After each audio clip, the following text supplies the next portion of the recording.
Hey, what is going on, guys? And welcome back to another episode of Star Wars Galaxy of Heroes, where today we are answering a question that a lot of people have been wondering, and that is, are the Imperial troopers suitable for the heroic AAT raid? Now, many of you guys probably saw the video that I released a while ago when the reworks first came out. We saw the Imperial troopers and General Veers in Arena, and yes, they do win battles, but they are not the best squad for Arena. However, this video will show that they can actually be used for the heroic AAT raid. To demonstrate this, I have two takes of the Imperial troopers in Phase 2 of the heroic AAT raid. The first take is when they got over 1.5 million, which has been my best out of the two runs that I've done. And the second one is also Phase 2, but it was not as good, where it was at 1.2 million. And I used a different strategy for both of them, and I will explain the difference in the strategy. And while I'm talking, I'll toss up the mods that I used for both takes. The takes were exactly the same in terms of mods, and the characters, just so you know, everyone was gear 11 except Magmatrooper and Death Trooper. They were both at gear 10. So to start this off, you will notice that I do have General Veers Zeta. I personally invested in him. I already have the Imperial troopers quite high up in gear, so I said, why not? And it does make a huge difference for the AAT raid. I talked about this more during my faction review of the Imperial Trooper reworks. So to quickly summarize, Aggressive Tactician, when you upgrade his Zeta ability, he guarantees that Imperial Trooper allies will regain 10% protection whenever an enemy is defeated. You're guaranteed to get offense up for 2 turns, and you're guaranteed to get 50% turn meter upon an enemy being defeated. And this means that the Imperial troopers will have high survivability because you will be knocking down the turrets quite often, so that is 30% protection being regenerated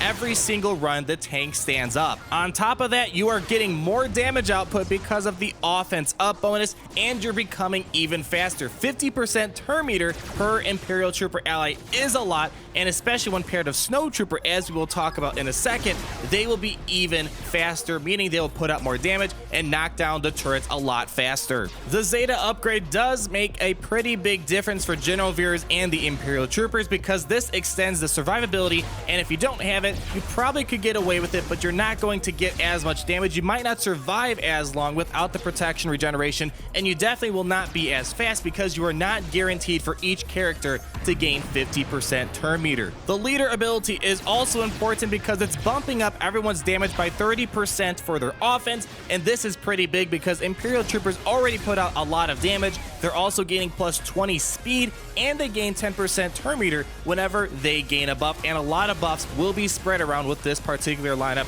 But the most important thing for General Veers, or second important perhaps, is Ruthless Assault. It's just like Commander Cody. You've seen plenty of Commander Cody videos from myself and others, and this calls on all Imperial troopers to attack, and it's great for when the tank is down or you quickly gotta take one of the turrets that are still standing. And if you saw my previous video with the Imperial troopers, you would know that he also gives 15% critical chance to all Imperial trooper allies, and this is important because the #1 goal is to make sure that as much damage is being put out, and especially this is important for Snowtrooper so he can constantly use his AoE. So that's something important to note. The second important character for this lineup is Death Trooper, and the two main things that are really important to note is, first of all, terminate, mainly because, first of all, when there is a debuff already on one of the turrets, this is guaranteed a critical hit, and this puts out a huge amount of damage. But even aside from that, you can apply Death Mark,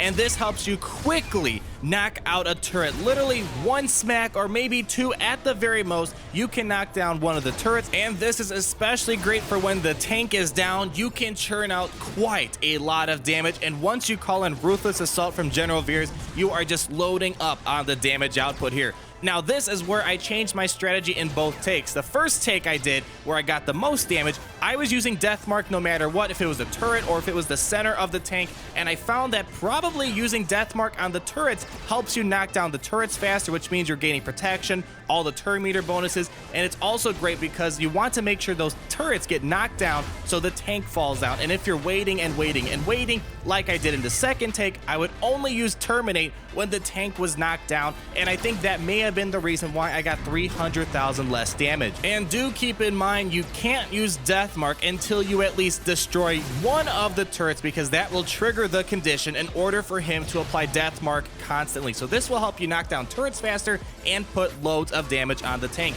And the other thing to note, for Krennic's Scar, he grants other Imperial Trooper allies plus 10% health steal, and when you pair that with General Veers' protection regeneration, this also helps with the constant survivability of these Imperial Troopers, and you don't need to worry about giving him the Zeta. It's not as important as General Veers' Zeta, unless of course you are using Krennic in this lineup, which I will talk about later. So Death Trooper, in my opinion, is the second most important character for this lineup, and the next guy, Snowtrooper, this guy just goes on a crazy AoE spree, which is known as Overwhelming Assault. He became the Lando for the Empire, and essentially a little bit better than Lando in some aspects.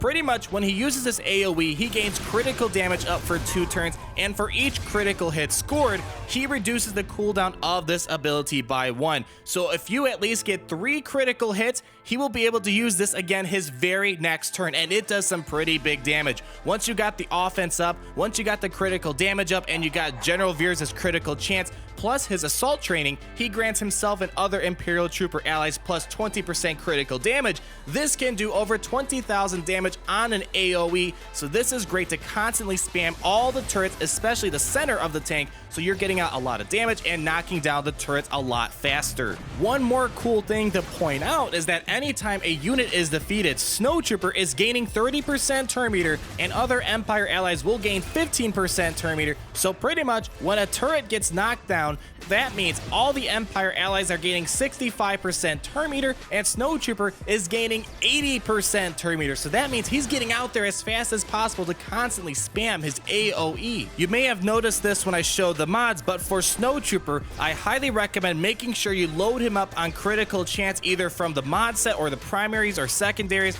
because you want to ensure that he can use his AoE and to apply critical damage as much as possible, and General Veers helps him do this. But of course, getting some mods to increase that critical chance is especially pivotal for Snowtrooper to be amazing. And this next guy is no joke, Stormtrooper. I mentioned this in my previous video with the Imperial Troopers, and he is quite a great tank nowadays, especially when with the Empire. He is one of the heaviest hitting damage dealers in terms of tanks. He can hit over 20,000 at times with his primary attack, especially when that critical damage kicks in. And on top of that, the Stormtrooper Bravado does 2 things. It's granting defense up to all the Imperial Troopers or Empire allies alike, and when you do that, you're also granting them turn meter because of General Veers' leadership, so that means they're going to be even faster. And on top of that, the taunt for 3 turns really helps out, especially when those turrets on the top and the sides are attacking your characters. You want to make sure they are hitting Stormtrooper. And alongside his increased health and increased protection after the rework, he has such a high defensive margin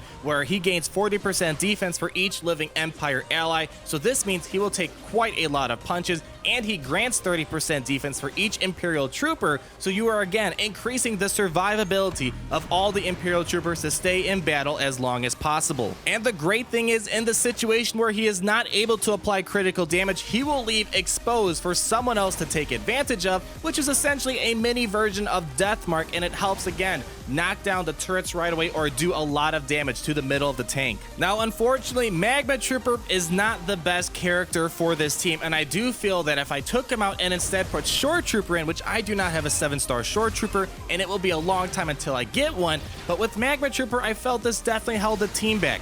Pretty much the only useful thing was his basic attack, because it's able to do a lot of damage and it can hit a second time, which does help knock down the turret you're aiming at, or it might knock down another turret that you weren't even intending on hitting. The thermal imploder is not all that important. That is mainly for the Rancor raid and arena, and the tenacity bonus is not helping all that much, and it's mainly good for the Rancor or especially for arena where debuffs are flying everywhere, and he's gaining turn meter and he can remove turn meter, but with the tank you cannot remove any turn meter from it. So if you can, replace Magmatrooper with Shore Trooper, because 1, you're increasing the health of all Imperial Trooper allies by 10%. Again, combined with everything I just mentioned before, increases the survivability of all the Imperial Troopers. The most important thing from Shore Trooper is the fact he can grant critical damage immunity to both himself and the rest of the team, meaning it's going to increase the survivability and it's cutting down the amount of damage that Stormtrooper is taking, or any of the troopers for that matter,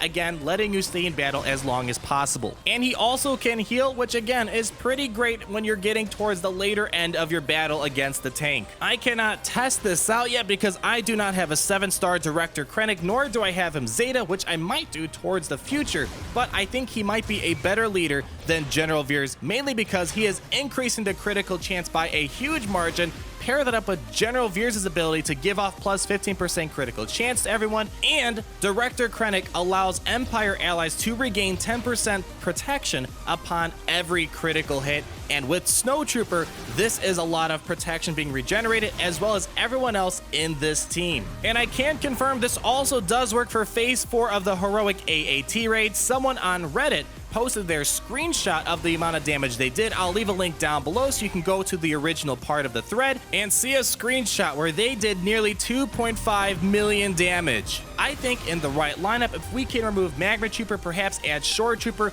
or get Director Krennic, this team can probably get into the 3 millions for Phase 4, maybe even beyond, and maybe even get to above 2.5 million perhaps for Phase 2 of the AAT. So there you have it, guys. Another very viable squad for the AAT raid. Difficult to put together because General Veers, unless you've been farming him for a long time or you're an Empire nut like me, you might not be able to put this squad together, but just so you know, it does work very well. It's much better than how they are in Arena. Thank you guys so much for watching, and hopefully you got some good fun watching these guys and you learned something more about them. I'll be testing them out in some more lineups, see how they do in other phases, and keep you guys up to date. But as always, to make sure you're not missing a thing, be sure you subscribe to this channel, like this video if you did enjoy it, comment down below on what you'd like to see next, and we will talk again very soon. Peace out.